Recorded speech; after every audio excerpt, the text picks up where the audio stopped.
Hello viewers, அனைவருக்கும் வணக்கம். நீங்கள் ரிஷபலக்கணத்தில் பிறந்தவர். ரிஷபம் நிலம் சார்ந்த நிலையான இரண்டாவது ராசியாகும். இதற்கு அதிபதி சுக்கிரன். எனவே உங்களுக்கு நல்ல சிவந்த மேனியும் பெரிய மூக்கு மற்றும் வாயும் அகலமான தோள்களும் கரிய கண்களும் தலைமுடியும் இருக்கும். உங்களுக்கு சுருட்டை முடி இருக்கலாம். நீங்கள் கோபக்காரராக இருப்பீர்கள். வாழ்க்கையில் சுபோகங்களை அடைவதற்கு நீங்கள் விருப்பம் கொண்டவர். நீங்கள் மதுபானத்தில் மிகுந்த விருப்பமுடையவர். நீங்கள் எதிர்பாளரை சேர்ந்தவர்களின் நட்பை நீங்கள் விரும்புவீர்கள். நீங்களாகவே ரசித்து அனுபவித்து இன்பம் காணக்கூடியவர். மிகவும் மோசமான சந்தர்ப்ப சூழ்நிலையிலும் நீங்கள் மிகவும் பொறுமையாக இருப்பவர். ஒளிமறைவின்றி எதிலும் மனம் விட்டு வெளிப்படையாக இருக்கக்கூடியவர். நீங்கள் நேர்மையான சுபாவம் கொண்டவர். அதனால் மற்றவர்கள் உங்கள் கருத்துக்களை சார்ந்திருக்கிறார்கள். நீங்கள் ராஜதந்திரம் படைத்தவர். உங்கள் மனதை புரிந்து கொள்வது அவ்வளவு எளிதல்ல. நீங்கள் தோட்டங்கள், மனைகள் போன்ற எஸ்டேட் வசதிகளையும் அனுபவிப்பீர்கள். கலையில் ஆர்வம் கொண்ட நீங்கள் கலை சார்ந்த முயற்சிகளில் மிக பிரமாதமாக வெற்றி காண்பீர்கள். உங்களுக்கு மென்மையான சருமம் இருக்கும். அழகையும் நம்பீகமான சொகுசையும் மிகவும் விரும்பும் நீங்கள் உங்கள் இல்லத்தில் ஆசை கொண்டவர். உங்கள் குழந்தைகளிடம் மிகுந்த அன்பும் ஈடுபாடும் கொண்டவர். உங்கள் மனைவி, கணவர் உயரிய அந்தஸ்தில் இருக்கக்கூடும். நீங்கள் பதற்றப்படாமல் மென்மையாக பேசக்கூடியவர். ஒரு அளவுக்கு உங்கள் சுபாவத்தில் பெண்மை குடிக்கொண்டிருக்கும். இலகிய கருணை நெஞ்சம் படைத்த நீங்கள் நல்ல மனிதர்களுடன் சம்பந்தப்பட்டவர். உங்களுக்கு நீண்ட பற்கள் இருக்கும். சமுதாயத்தில் நீங்கள் நல்ல பெயருடன் புகழும் பெறுவீர்கள். ஆழ்ந்த உள்ளத்து உணர்ச்சிகளை கொண்ட நீங்கள் அமைதியை விரும்புகிறவர். சமூக மற்றும் குடும்ப ரீதியான கடமை பொறுப்புகளை நீங்கள் எப்போதும் நிறைவேற்றி வைத்திட முயல்வீர்கள். காதல் விவகாரங்களில் நீங்கள் எப்போதுமே விசுவாசத்துடன் இருக்க முயற்சி செய்கிறீர்கள். குடும்ப ரீதியில் நல்ல மகிழ்ச்சியை அனுபவிக்கும் நீங்கள் எப்போதுமே குடும்ப உறுப்பினர்களின் முன்னேற்றத்தில் மிக்க ஆர்வம் கொண்டவர். நல்ல உடுப்புகளை விரும்பும் நீங்கள் வாழ்க்கையில் பல சுகபோகங்களையும் ரசித்து அனுபவிக்கக்கூடியவர். 36 வயதில் உங்களுக்கு சில தொல்லைகளும் பிரச்சனைகளும் ஏற்படலாம். அதனால் எச்சரிக்கை தேவை. அடுத்ததாக, இது வீட்டில் ஆண்கள் விளக்கேற்றினால் என்ன நடக்கும் தெரியுமா? ஆம், பணம் வந்த வேகத்தில் விரயமாகிறதா? வாத்துகள் காரணங்கள். ஆம், எவ்வளவு சம்பாதித்தும் வீட்டில் பணம் தங்குவதில்லை என சிலர் புலம்புகிறார்கள். எதற்காக செலவு செய்கிறோம் என்று தெரியாமல் பணம் பல வகையில் செலவாகிறது. வீட்டு வாஸ்து அமைப்பிற்கும் பண விரயம் ஆவதற்கும் ஏதேனும் சம்பந்தம் உள்ளதா என பார்ப்போம். தென்மேற்கு பகுதியும் பணமும். ஆம், குடும்பத் தலைவர் தென்மேற்கு பகுதி அறையை படுக்கை அறையாக பயன்படுத்தாமல் இருப்பது நல்லது. தென்மேற்கு அறையில் உள்ள அறையில் மட்டுமே பணப்பெட்டியை வைக்க வேண்டும். பணத்தை தேக்கு மரப்பெட்டியில் வைப்பது மேலும் சிறப்பு. எதையும் தேக்கி வைத்து கொள்ளும் என்பதால் தான் தேக்கு மரம் என்று பெயர் இருந்தது. அதாவது நீங்கள் கட்டுக்கட்டாக பணம் வைக்க வேண்டியதில்லை. ஏதோ 100-200 வைத்தால் கூட இதுபோல வைக்க வேண்டும். மற்றபடி பேங்கிலோ வைத்துக் கொள்ளலாம். அதன் உறுதியான நிலைத்தன்மையை நம்மிடம் பணத்தை தங்கிட செய்யும். வடமேற்கு பகுதியும் பணமும். வீட்டின் வடமேற்கு பகுதி பாதிக்கப்பட்டிருந்தால் பண விரயமாகும் வாய்ப்புகள் இருக்கும். பணம் எப்படி விரயமாகிறது என்று பார்க்க வேண்டும். மற்றவர்களுக்கு கடனாக கொடுப்பதோ அல்லது ஜாமீன் கையெழுத்து போன்று ஏதேனும் இருந்தால் அதுவும் விரயமே. இது நிச்சயம் உங்கள் வீட்டில் வடக்கும் மேற்கும் சந்திக்கக்கூடிய வடமேற்கு மூலையில் தவறு இருக்கலாம். உதாரணமாக, வடமேற்கு கூரைப்பகுதி தாழ்வாக இருப்பது. நாம் ஒவ்வொருவரின் வாழ்க்கையிலும் பணம் என்பது மிக முக்கியமானது. சுப செலவானது திருமணம், வீடு கட்டுதல் போன்ற செலவுகள் செய்ய நேர்ந்தால் நல்லது. அதுவே மருத்துவ செலவுகள், கோர்ட் கேஸ் போல விரய செலவாகவும் வீண் செலவாகவும் இருக்கக்கூடாது. செல்வம் குறைய வேறு முக்கிய காரணங்கள் இதுதான். வீட்டில் ஆண்கள் விளக்கேற்றினால் வீட்டில் உள்ள பணம் விரயமாகும். குழாய்களில் தண்ணீர் சுட்டுவது இருந்தால் வீணாகும் நீரை போல வீட்டில் உள்ள செல்வ நிலையும் வெளியேறும். அதே நேரம் ஈரத்துணிகள் போட்டு வைப்பது. வீட்டில் குறைந்தபட்ச வெளிச்சம் இல்லாமல் மின்சாரம் சேமிப்பது. வீட்டில் அதிக குப்பைகள் மற்றும் ஒட்டடை இருப்பது. சூரிய மறைவுக்கு பின் வீட்டை பெருக்குவது, துடைப்பது. தேவையில்லாத பொருட்களை வீட்டின் பரன்மேல் வைத்திருக்கும் போது எதிர்மறை எண்ணங்களை உருவாக்கும். பறவைகளுக்கு, தெருநாய்களுக்கு உணவு வழங்கினால் பண விரயம் குறையும். மேற்கண்ட வழிமுறைகளை உணர்ந்து வாஸ்தவர்களை கலைந்து சிறப்பாக வாழ வாழ்த்துக்கள்.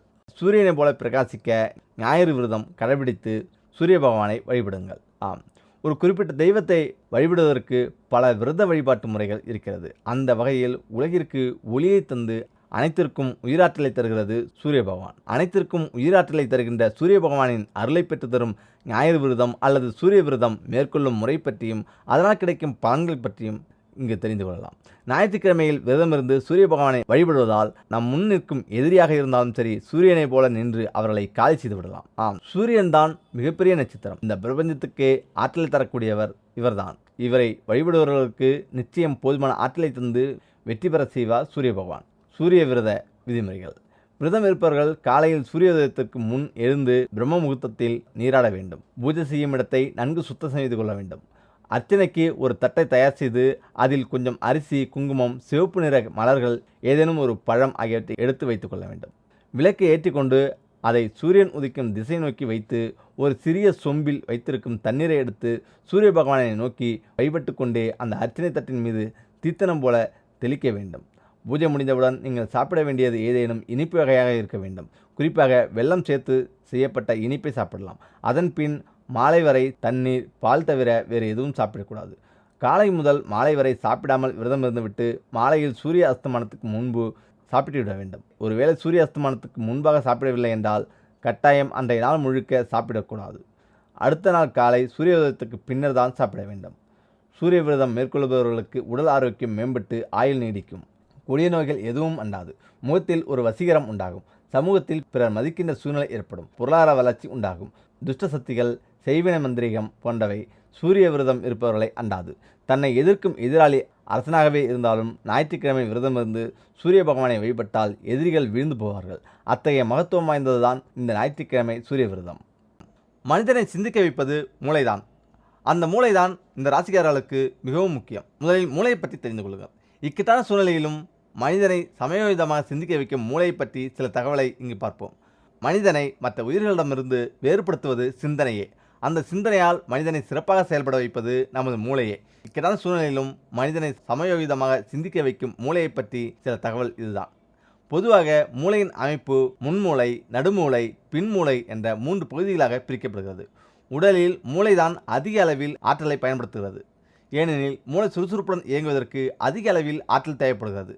பிறக்கும் குழந்தையின் மூளை எடை சுமார் 340 கிராம் இருக்கும். மழலை பருவத்தில் இருந்து இளமை பருவத்துக்குள்ளாக மூளையின் எடை 3 மடங்காக அதிகரிக்கும். ஒவ்வொருவருக்கும் மூளையின் அளவு வேறுபட்டிருக்கும். மூளை அளவு அதிகமாக இருப்பவர்கள் கூடுதல் திறனுடன் செயல்படுவார்கள் என்று ஆய்வாளர்கள் கருதுகிறார்கள். மூளை சுமார் 1.5 கிலோ எடை கொண்டது. மூளையின் வெளிப்பரப்பு அடர்த்தியான சாம்பல் நிறத்திலும் உள்ளே மஞ்சள், வெள்ளை நிறத்திலும் காணப்படும். மனித மூளையில் சுமார் 100 பில்லியன் நியூரான் செல்கள் உள்ளன.